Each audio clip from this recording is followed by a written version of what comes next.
Hey guys, what's up? This is Jordan Crook with TechCrunch, and I am here with one of our Disrupt alumni, Postwire CEO and co-founder, Cliff Pollan.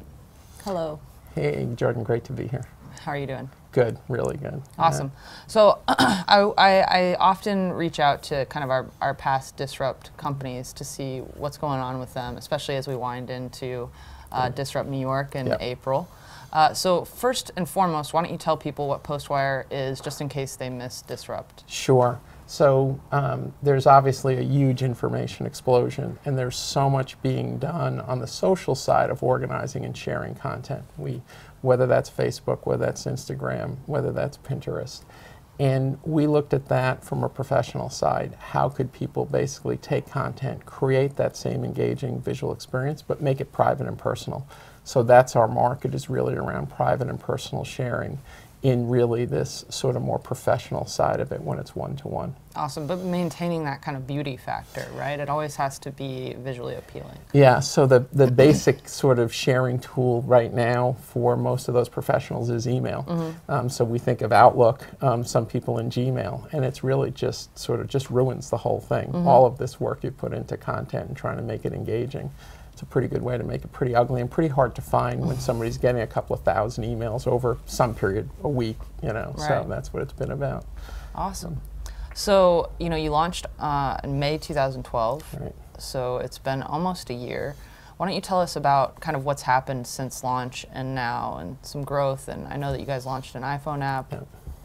It's been really exciting. So on the launch side around the use case, because people say, okay, who's using this sort of thing?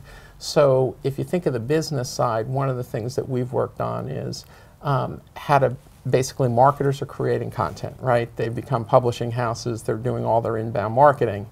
They're trying to get that over to the salespeople to start to use.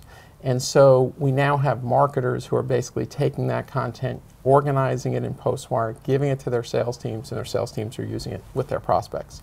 And so we've seen an enormous uptake on that side, and the whole content engine, the whole inbound marketing thing is feeding that. So that's been a huge sort of growth area for us. We have some of the major people like Forrester using that and other people in that market. On the other side, the growth we've seen is the medical piece has been actually really just amazing and pleasing to us. You know, so one of the things you learn on the medical side is that, you know, patients, we remember at best 50% of what a doctor told us. So we've basically taken the iPhone app and basically made it HIPAA compliant, so a doctor can capture on video the instructions they're giving you. So when you go home, you can actually hear those things and sort of revisit the visit.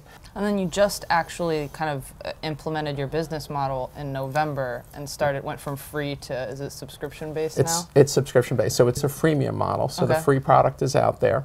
So our, medical people can share with up to 5 patients, or business people can share with up to 5 prospects, and so we have all of that in place.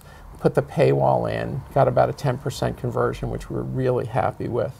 And so that's been great. And then we've started to see the sort of sharing on, as we say. So we've had people who started to use Postwire.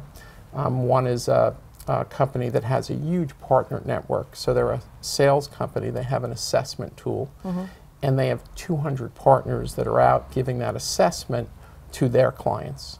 So we've seen the lead partner give it to the 200 partners, use it with sales teams, and then the sales teams are starting to buy Postwire. So, we're sort of seeing the spider effect of having it out there. How do you decide when it's the right time to kind of add a paid product to a free product? It is incredibly hard.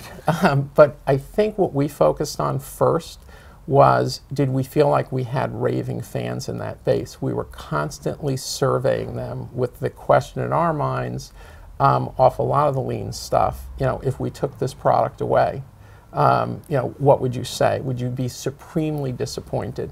And we were shooting for a number, the common statistic is you got to get that number up around 40%. Right. So we were waiting to make sure that we saw the retention, the users saw the value, and then we thought we really deserved to get paid at that time. And we talked to those users and they said, when are we going to start to pay you?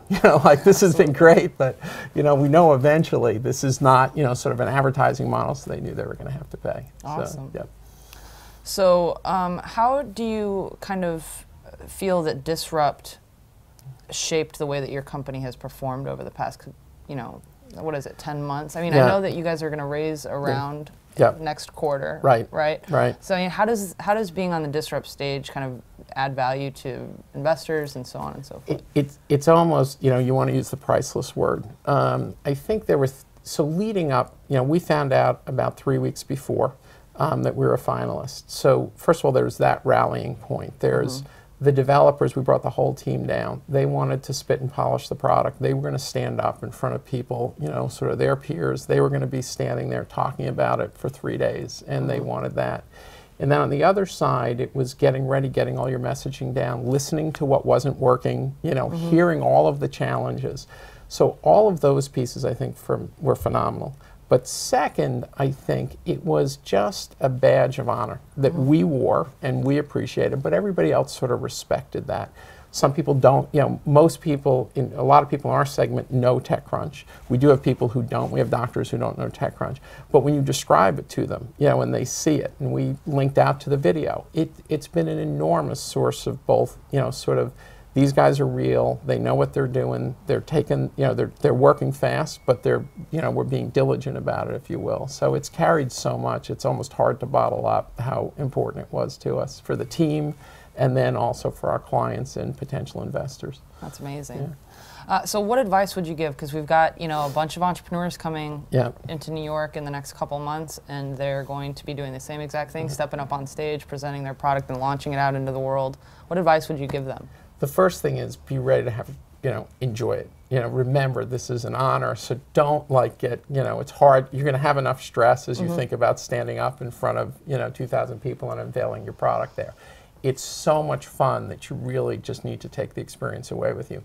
The second piece I would say is think about what you want to get done. So obviously focus on your pitch, focus on being ready for the questions, but realize that the questions are the thing that you probably learn the most from. We learned so much by preparing for the questions.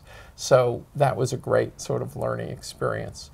If you can, bring your whole team. Let everybody experience this, because you don't get this chance very often in your career. And think about what you want to get out of it. Think of the 2 or 3 things that you want to get out of it.